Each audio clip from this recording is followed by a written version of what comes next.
आचार्य प्रमोद मिश्रा जी इस वक्त हमारे साथ बने हुए हैं।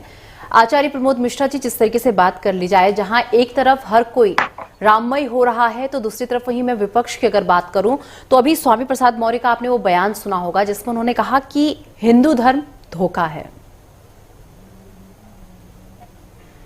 जी बिल्कुल बिल्कुल।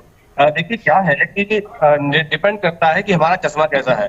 चश्मा जिस रंग का लगाएंगे हम, चश्मा हमारा जैसा होगा, हमें बिल्कुल वैसा ही दिखाई देगा। रही बात की जो एक धर्म की बात की जाती है या सनातन की बात की जाती है, सच बात यह है कि धर्म का ज्ञान लगभग इन लोगों को होता नहीं है। हाँ। इन लोगों को ये होता है कि हमें राजनीति कैसे करनी होती है, हम राजनीति कैसे करें, बस यही इनका होता है मुद्दा। बाकी ऐसा नहीं है कि हम कहें कि नहीं ये हिंदू है, हम कहें नहीं ये सिख है, हम कहें मुस्लिम है या ईसाई, ऐसा नहीं है। जो व्यक्ति धार्मिक होगा या धर्म के पथ पर चल रहा होगा, कभी भी किसी धर्म की बुराई नहीं करेगा, क्योंकि धर्म तो धर्म ही है और धर्म अपनाया जाता है। धर्म जो धर्म है वो धारण करने योग्य होता है। तो फिलहाल अगर हम स्वामी प्रसाद मौर्य की बात करें तो हम इनको धार्मिक कहीं किसी एंगल से कह नहीं सकते, क्योंकि अपने आप को हिंदू भी कहते हैं और फिर ये भी कहते हैं कि हिंदू एक हिंदू एक जो है धोखे का धर्म है, यानी धोखा है, धर्म एक धोखा है, ऐसा भी कहते हैं ये।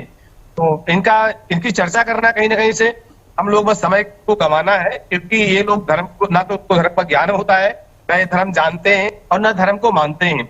ये देखते हैं कि क्या जो है हमारी जो है हमारी गुड़ की ढेली किधर लुढ़क रही है। हाँ। किधर लुढ़क रही होती है उधर चल पड़ती है।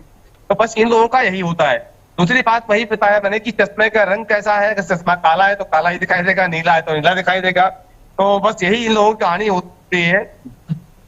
लगभग बस यही चर्चा, क्योंकि कारण क्या होता है कि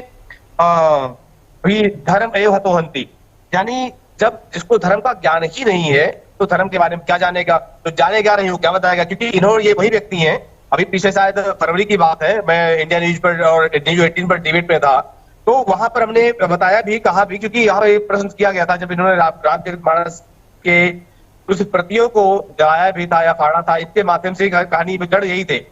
तो तभी मैंने ये कहा था कि इनको विशेषकर या तो रामचरितमानस या रामायण या वाल्मीकि रामायण कोई ज्ञान नहीं है, कहीं से किसी दोहे चौपाई ज्ञान नहीं है। क्योंकि अगर रामायण का ज्ञान होगा, रामायण की चौपाइयों का दोहे का ज्ञान होगा, तो उसको पढ़ेंगे, उसको समझेंगे कि रामचरितमानस की चौपाइयां क्या कह रही हैं, क्या कहना चाहती हैं। हाँ।